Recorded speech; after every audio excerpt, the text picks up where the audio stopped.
श्री गणपति अथर्वशीर्षाम्। हरिः ॐ। नमस्ते गणपतये। त्वमेव प्रत्यक्षं तत्त्वमसि, त्वमेव केवलं कर्तासि, त्वमेव केवलं धर्तासि, त्वमेव केवलं हर्तासि, त्वमेव सर्वं खल्विदं ब्रह्मासि, त्वं साक्षादात्मासि नित्यं। ऋतं वच्मि सत्यं वच्मि, अवत्वं माम् अववक्तारम् अवश्रोतारम् अवदातारम् अवधातारम् अवानुचानमवशिष्यम् अवपश्चात्तात अवपुरस्तात् अवचोत्तरात्तात अवदक्षिणात्तात अवचोर्ध्वात्तात अवाधरात्तात सर्वतो मां पाहि पाहि समन्तात। त्वं वाङ्मयस्त्वं चिन्मयः, त्वमानन्दमयस्त्वं ब्रह्ममयः, त्वं सच्चिदानन्दाद्वितीयोऽसि, त्वं प्रत्यक्षं ब्रह्मासि, त्वं ज्ञानमयो विज्ञानमयोऽसि। सर्वं जगदिदं त्वत्तो जायते, सर्वं जगदिदं त्वत्तस्तिष्ठति, सर्वं जगदिदं त्वयि लयमेष्यति, सर्वं जगदिदं त्वयि प्रत्येति। त्वं भूमिरापो नलो निलो नभः, त्वं चत्वारि वाक्पदानि, त्वं गुणत्रयातीतः, त्वं कालत्रयातीतः, त्वं देहत्रयातीतः, त्वं मूलाधार स्थितोऽसि नित्यं। त्वं शक्तित्रयात्मकः, त्वां योगिनो ध्यायन्ति नित्यं। त्वं ब्रह्मा त्वं विष्णुस्त्वं रुद्रस्त्वमिन्द्रस्त्वम् अग्निस्त्वं वायुस्त्वं सूर्यस्त्वं चन्द्रमास्त्वं ब्रह्मभूर्भुवः स्वरों। गणादिं पूर्वमुच्चार्य वरणादिं तदनन्तरम् अनुस्वारः परतरः अर्धेन्दुलसितां तारेण रुद्धम् एतत्तौ मनुस्वरूपम्। गकारः पूर्वरूपम्, अकारो मध्यमरूपम्, अनुस्वारश्चान्त्यरूपम्, बिन्दुरुत्तररूपम्। नादः सन्धानं संहिता सन्धिः, सैषा गणेशविद्या गणकऋषिः निःसृद्गायत्री छन्दः।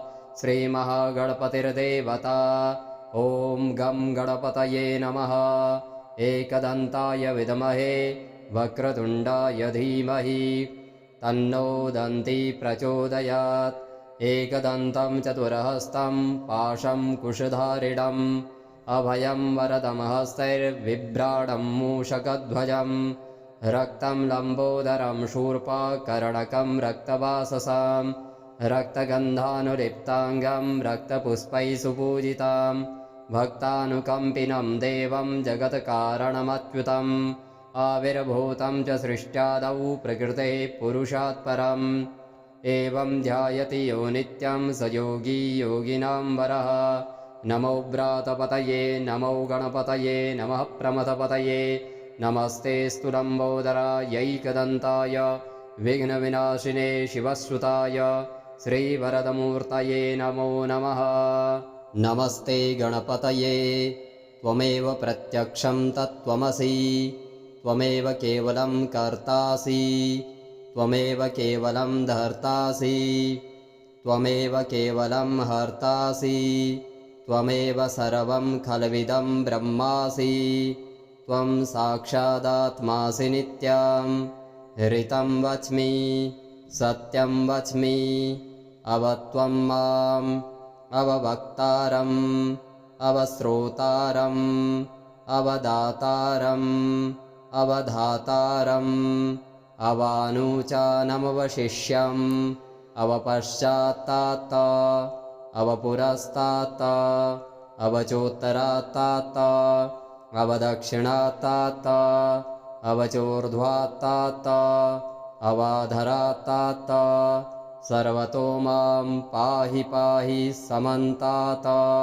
त्वं वाङ्मयस्त्वं चिन्मयः, त्वमानन्दमयस्त्वं ब्रह्ममयः त्वमसच्चिदानन्दाद्वितीयोऽसि त्वं प्रत्यक्षं ब्रह्मासि त्वमज्ञानमयो विज्ञानमयोऽसि सर्वं जगदिदं त्वत्तो जायते सर्वं जगदिदं त्वत्तस्तिष्ठति सर्वं जगदिदं त्वयि लयमेष्यति सर्वं जगदिदं त्वयि प्रत्येति त्वं भूमिरापो नलो निलो नभः त्वं चत्वारि वाक्पदानि त्वं गुणत्रयातीतः त्वं कालत्रयातीतः त्वं देहत्रयातीतः त्वं मूलाधार स्थितोऽसि नित्यं त्वं शक्तित्रयात्मकः त्वां योगिनो ध्यायन्ति नित्यं त्वं ब्रह्मा त्वं विष्णुस्त्वं रुद्रस्त्वमिन्द्रस्त्वम् अग्निस्त्वं वायुस्त्वं सूर्यस्त्वं चन्द्रमास्त्वं ब्रह्मभूर्भुवः स्वरों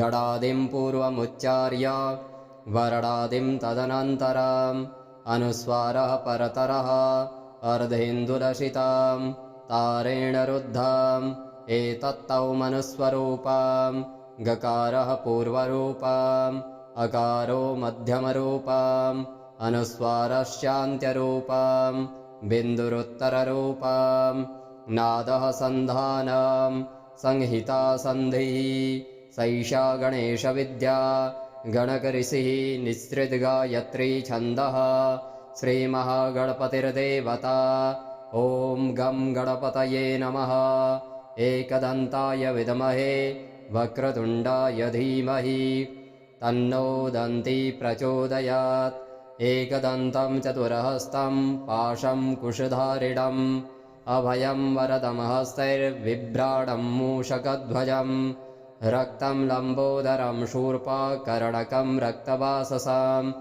रक्तगन्धानुलिप्ताङ्गं रक्तपुष्पैः सुपूजितां भक्तानुकम्पिनं देवं जगत्कारणमच्युतम् आविर्भूतं च सृष्ट्यादौ प्रकृतेः पुरुषात् परम् एवं ध्यायति यो नित्यं स योगी योगिनां वरः नमो व्रातपतये नमो गणपतये नमः प्रमथपतये नमस्ते स्तुलम्बोदरायैकदन्ताय विघ्नविनाशिने शिवसुताय श्रीवरदमूर्तये नमो नमः।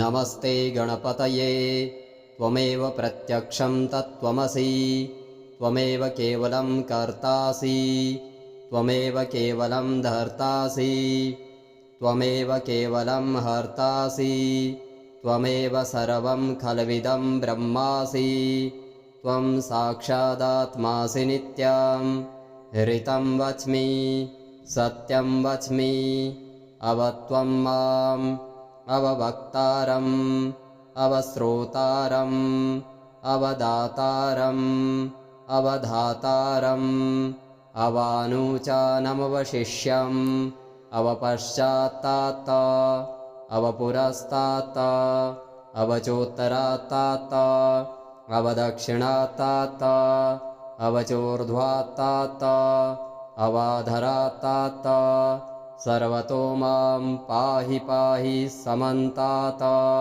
त्वं वाङ्मयस्त्वं चिन्मयः त्वमानन्दमयस्त्वं ब्रह्ममयः त्वमसच्चिदानन्दाद्वितीयोऽसि त्वं प्रत्यक्षं ब्रह्मासि त्वमज्ञानमयो विज्ञानमयोऽसि सर्वं जगदिदं त्वत्तो जायते सर्वं जगदिदं त्वत्तस्तिष्ठति सर्वं जगदिदं त्वयि लयमेष्यति सर्वं जगदिदं त्वयि प्रत्येति त्वं भूमिरापो नलो निलो नभः त्वं चत्वारि वाक्पदानि त्वं गुणत्रयातीतः त्वं कालत्रयातीतः त्वं देहत्रयातीतः त्वं मूलाधार स्थितोऽसि नित्यं त्वं शक्तित्रयात्मकः त्वां योगिनो ध्यायन्ति नित्यं त्वं ब्रह्मा त्वं विष्णुस्त्वं रुद्रस्त्वमिन्द्रस्त्वम् अग्निस्त्वं वायुस्त्वं सूर्यस्त्वं चन्द्रमास्त्वं ब्रह्मभूर्भुवः स्वरों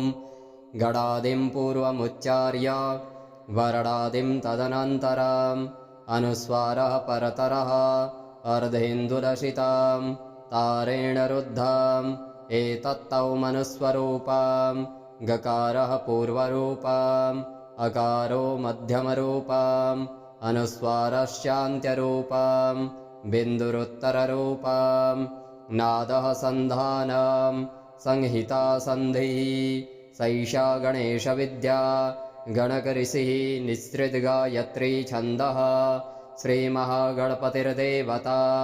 ॐ गं गणपतये नमः। एकदन्ताय विद्महे वक्रतुण्डाय धीमहि तन्नो दन्ती प्रचोदयात्।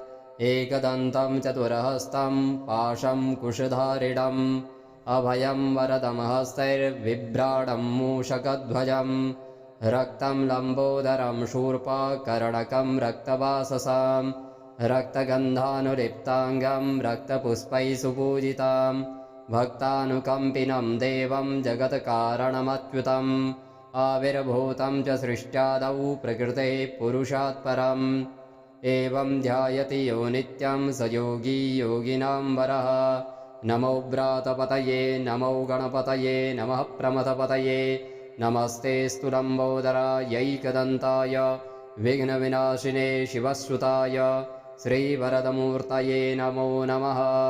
नमस्ते गणपतये त्वमेव प्रत्यक्षं तत्त्वमसि त्वमेव केवलं कर्तासि त्वमेव केवलं धर्तासि त्वमेव केवलं हर्तासि त्वमेव सर्वं खल्विदं ब्रह्मासि त्वं साक्षादात्मासि नित्यं ऋतं वच्मि सत्यं वच्मि अवत्वं माम् अववक्तारम् अवश्रोतारम् अवदातारम् अवधातारम् अवानूचानमवशिष्यम् अवपश्चात्तात अवपुरस्तात अवचोत्तरात्तात अवदक्षिणात्तात अवचोर्ध्वात्तात अवाधरात्तात सर्वतो मां पाहि पाहि समन्तात। त्वं वाङ्मयस्त्वं चिन्मयः त्वमानन्दमयस्त्वं ब्रह्ममयः त्वं सच्चिदानन्दाद्वितीयोऽसि त्वं प्रत्यक्षं ब्रह्मासि त्वं ज्ञानमयो विज्ञानमयोऽसि सर्वं जगदिदं त्वत्तो जायते सर्वं जगदिदं त्वत्तस्तिष्ठति सर्वं जगदिदं त्वयि लयमेष्यति सर्वं जगदिदं त्वयि प्रत्येति। त्वं भूमिरापो नलो निलो नभः त्वं चत्वारि वाक्पदानि त्वं गुणत्रयातीतः त्वं कालत्रयातीतः त्वं देहत्रयातीतः त्वं मूलाधार स्थितोऽसि नित्यं त्वं शक्तित्रयात्मकः त्वां योगिनो ध्यायन्ति नित्यं त्वं ब्रह्मा त्वं विष्णुस्त्वं रुद्रस्त्वमिन्द्रस्त्वम् अग्निस्त्वं वायुस्त्वं सूर्यस्त्वं चन्द्रमास्त्वं ब्रह्मभूर्भुवः स्वरों गणादिं पूर्वमुच्चार्य वर्णादिं तदनन्तरम् अनुस्वारः परतरः अर्धेन्दुलसितां तारेण रुद्धम् एतत्तौ मनुस्वरूपम् गकारः पूर्वरूपम् अकारो मध्यमरूपम् अनुस्वारश्चान्त्यरूपम् बिन्दुरुत्तररूपम् नादः सन्धानम् संहिता सन्धिः सैषा गणेशविद्या गणकऋषिः निःसृद्गायत्री छन्दः श्रीमहागणपतिर्देवता। ॐ गं गणपतये नमः। एकदन्ताय विद्महे वक्रतुण्डाय धीमहि तन्नो दन्ती प्रचोदयात्। एकदन्तं चतुरहस्तं पाशं कुशधारिणम् अभयं वरदमहस्तैर्बिभ्राणं मूषकध्वजम् रक्तं लम्बोदरं शूर्पकर्णकं रक्तवाससाम् रक्तगन्धानुलिप्ताङ्गं रक्तपुष्पैः सुपूजिताम् भक्तानुकम्पिनं देवं जगत्कारणमच्युतम् आविर्भूतं च सृष्ट्यादौ प्रकृते पुरुषात् परम् एवं ध्यायति यो नित्यं स योगी योगिनां वरः। नमो व्रातपतये नमो गणपतये नमः प्रमथपतये नमस्तेऽस्तु लम्बोदरायैकदन्ताय विघ्नविनाशिने शिवश्रुताय श्रीवरदमूर्तये नमो नमः। नमस्ते गणपतये त्वमेव प्रत्यक्षं तत्त्वमसि त्वमेव केवलं कर्तासि त्वमेव केवलं धर्तासि त्वमेव केवलं हर्तासि त्वमेव सर्वं खल्विदं ब्रह्मासि त्वं साक्षादात्मासि नित्यं ऋतं वच्मि सत्यं वच्मि अवत्वं माम् अववक्तारम् अवश्रोतारम् अवदातारम् अवधातारम् अवानुचानमवशिष्यम् अवपश्चात्तात अवपुरस्तात अवचोत्तरात्तात अवदक्षिणात्तात अवचोर्ध्वात्तात अवाधरात्तात सर्वतो मां पाहि पाहि समन्तात त्वं वाङ्मयस्त्वं चिन्मयः त्वमानन्दमयस्त्वं ब्रह्ममयः त्वं सच्चिदानन्दाद्वितीयोऽसि त्वं प्रत्यक्षं ब्रह्मासि त्वमज्ञानमयो विज्ञानमयोऽसि सर्वं जगदिदं त्वत्तो जायते सर्वं जगदिदं त्वत्तस्तिष्ठति सर्वं जगदिदं त्वयि लयमेष्यति सर्वं जगदिदं त्वयि प्रत्येति त्वं भूमिरापो नलो निलो नभः त्वं चत्वारि वाक्पदानि त्वं गुणत्रयातीतः त्वं कालत्रयातीतः त्वं देहत्रयातीतः त्वं मूलाधार स्थितोऽसि नित्यं त्वं शक्तित्रयात्मकः त्वां योगिनो ध्यायन्ति नित्यं त्वं ब्रह्मा त्वं विष्णुस्त्वं रुद्रस्त्वमिन्द्रस्त्वम् अग्निस्त्वं वायुस्त्वं सूर्यस्त्वं चन्द्रमास्त्वं ब्रह्मभूर्भुवः स्वरों गणादिं पूर्वमुच्चार्य वरणादिं तदनन्तरम् अनुस्वारः परतरः अर्धेन्दुलसितां तारेण रुद्धम् एतत्तौ मनुस्वरूपम् गकारः पूर्वरूपम् अकारो मध्यमरूपम् अनुस्वारश्चान्त्यरूपम् बिन्दुरुत्तररूपम् नादः सन्धानं संहिता सन्धिः सैषा गणेशविद्या गणकऋषिः निःसृद्गायत्री छन्दः श्रीमहागणपतिर्देवता ॐ गं गणपतये नमः एकदन्ताय विद्महे वक्रतुण्डाय धीमहि तन्नो दन्ती प्रचोदयात् एकदन्तं चतुरहस्तं पाशं कुशधारिणम् अभयं वरदमहस्तैर्बिभ्राणं मूषकध्वजं रक्तं लम्बोदरं शूर्पकर्णकं रक्तवाससां रक्तगन्धानुलिप्ताङ्गं रक्तपुष्पैः सुपूजितां भक्तानुकम्पिनं देवं जगत्कारणमच्युतम् आविर्भूतं च सृष्ट्यादौ प्रकृतेः पुरुषात् परम् एवं ध्यायति यो नित्यं स योगी योगिनां वरः नमो व्रातपतये नमो गणपतये नमः प्रमथपतये नमस्तेऽस्तु लम्बोदरायैकदन्ताय विघ्नविनाशिने शिवश्रुताय श्रीवरदमूर्तये नमो नमः।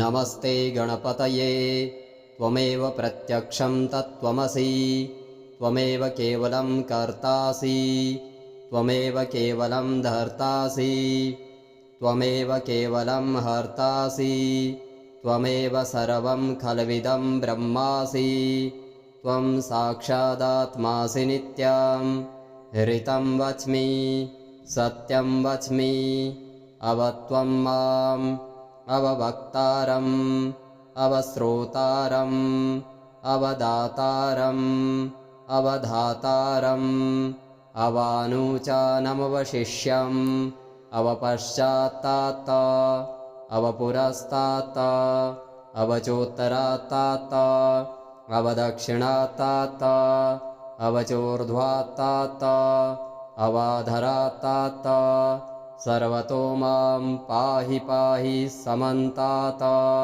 त्वं वाङ्मयस्त्वं चिन्मयः त्वमानन्दमयस्त्वं ब्रह्ममयः त्वं सच्चिदानन्दाद्वितीयोऽसि त्वं प्रत्यक्षं ब्रह्मासि त्वं ज्ञानमयो विज्ञानमयोऽसि सर्वं जगदिदं त्वत्तो जायते सर्वं जगदिदं त्वत्तस्तिष्ठति सर्वं जगदिदं त्वयि लयमेष्यति सर्वं जगदिदं त्वयि प्रत्येति त्वं भूमिरापो नलो निलो नभः त्वं चत्वारि वाक्पदानि त्वं गुणत्रयातीतः त्वं कालत्रयातीतः त्वं देहत्रयातीतः त्वं मूलाधार स्थितोऽसि नित्यं त्वं शक्तित्रयात्मकः त्वां योगिनो ध्यायन्ति नित्यं त्वं ब्रह्मा त्वं विष्णुस्त्वं रुद्रस्त्वमिन्द्रस्त्वम् अग्निस्त्वं वायुस्त्वं सूर्यस्त्वं चन्द्रमास्त्वं ब्रह्मभूर्भुवः स्वरों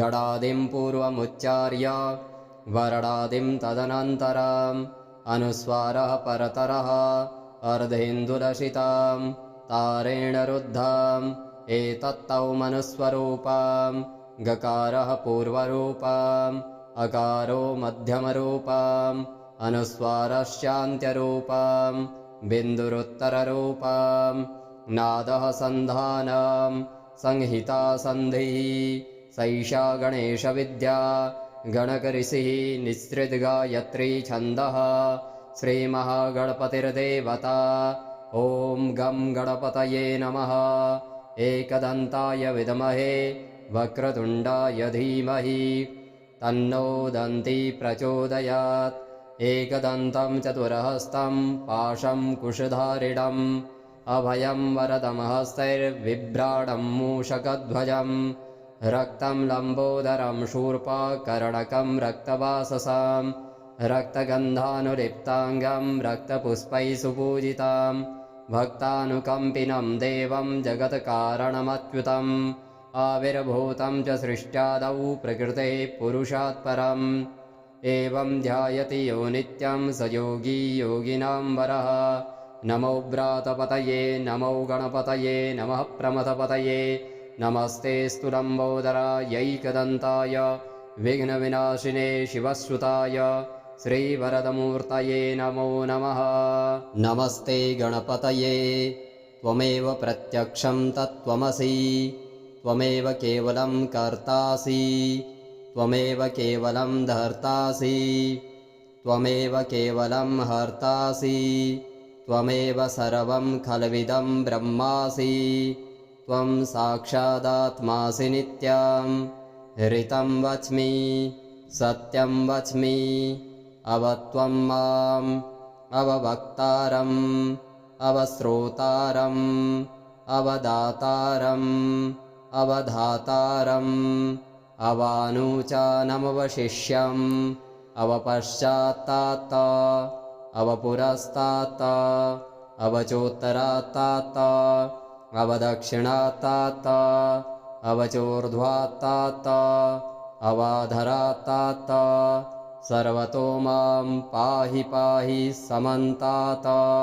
त्वं वाङ्मयस्त्वं चिन्मयः त्वमानन्दमयस्त्वं ब्रह्ममयः त्वं सच्चिदानन्दाद्वितीयोऽसि त्वं प्रत्यक्षं ब्रह्मासि त्वं ज्ञानमयो विज्ञानमयोऽसि सर्वं जगदिदं त्वत्तो जायते सर्वं जगदिदं त्वत्तस्तिष्ठति सर्वं जगदिदं त्वयि लयमेष्यति सर्वं जगदिदं त्वयि प्रत्येति त्वं भूमिरापो नलो निलो नभः त्वं चत्वारि वाक्पदानि त्वं गुणत्रयातीतः त्वं कालत्रयातीतः त्वं देहत्रयातीतः त्वं मूलाधार स्थितोऽसि नित्यं त्वं शक्तित्रयात्मकः त्वां योगिनो ध्यायन्ति नित्यं त्वं ब्रह्मा त्वं विष्णुस्त्वं रुद्रस्त्वमिन्द्रस्त्वम् अग्निस्त्वं वायुस्त्वं सूर्यस्त्वं चन्द्रमास्त्वं ब्रह्मभूर्भुवः स्वरों गडादिं पूर्वमुच्चार्य वरडादिं तदनन्तरम् अनुस्वारः परतरः अर्धेन्दुलसितां तारेण रुद्धाम् एतत्तौ मनुस्वरूपाम् गकारः पूर्वरूपाम् अकारो मध्यमरूपाम् अनुस्वारश्चान्त्यरूपाम् बिन्दुरुत्तररूपाम् नादः सन्धानाम् संहिता सन्धिः सैषा गणेशविद्या गणकऋषिः निःसृद्गायत्री छन्दः श्रीमहागणपतिर्देवता ॐ गं गणपतये नमः। एकदन्ताय विद्महे वक्रतुण्डाय धीमहि तन्नो दन्ती प्रचोदयात्। एकदन्तं चतुरहस्तं पाशं कुशधारिणम् अभयं वरदमहस्तैर्बिभ्राडं मूषकध्वजम् रक्तं लम्बोदरं शूर्पकर्णकं रक्तवाससां रक्तगन्धानुलिप्ताङ्गं रक्तपुष्पैः सुपूजितां भक्तानुकम्पिनं देवं जगत्कारणमच्युतम् आविर्भूतं च सृष्ट्यादौ प्रकृते पुरुषात् परम् एवं ध्यायति यो नित्यं स योगी योगिनां वरः। नमो व्रातपतये नमो गणपतये नमः प्रमथपतये नमस्ते स्तु लम्बोदरायैकदन्ताय विघ्नविनाशिने शिवश्रुताय श्रीवरदमूर्तये नमो नमः। नमस्ते गणपतये त्वमेव प्रत्यक्षं तत्त्वमसि त्वमेव केवलं कर्तासि त्वमेव केवलं धर्तासि त्वमेव केवलं हर्तासि त्वमेव सर्वं खल्विदं ब्रह्मासि त्वं साक्षादात्मासि नित्यं ऋतं वच्मि सत्यं वच्मि अवत्वं माम् अववक्तारम् अवश्रोतारम् अवदातारम् अवधातारम् अवानूचानमवशिष्यम् अवपश्चात्तात अवपुरस्तात अवचोत्तरात्तात अवदक्षिणात्तात अवचोर्ध्वात्तात अवाधरात्तात सर्वतो मां पाहि पाहि समन्तात। त्वं वाङ्मयस्त्वं चिन्मयः त्वमानन्दमयस्त्वं ब्रह्ममयः त्वं सच्चिदानन्दाद्वितीयोऽसि त्वं प्रत्यक्षं ब्रह्मासि त्वं ज्ञानमयो विज्ञानमयोऽसि सर्वं जगदिदं त्वत्तो जायते सर्वं जगदिदं त्वत्तस्तिष्ठति सर्वं जगदिदं त्वयि लयमेष्यति सर्वं जगदिदं त्वयि प्रत्येति त्वं भूमिरापो नलो निलो नभः त्वं चत्वारि वाक्पदानि त्वं गुणत्रयातीतः त्वं कालत्रयातीतः त्वं देहत्रयातीतः त्वं मूलाधार स्थितोऽसि नित्यं त्वं शक्तित्रयात्मकः त्वां योगिनो ध्यायन्ति नित्यं त्वं ब्रह्मा त्वं विष्णुस्त्वं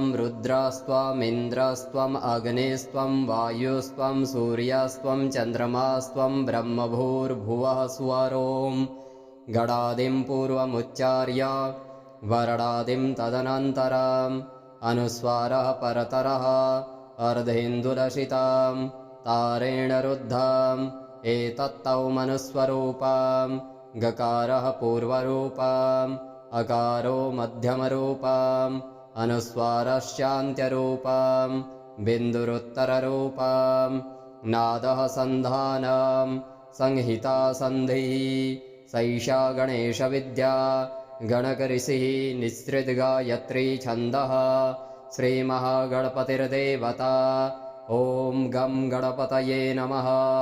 एकदन्ताय विद्महे वक्रतुण्डाय धीमहि तन्नो दन्ती प्रचोदयात्।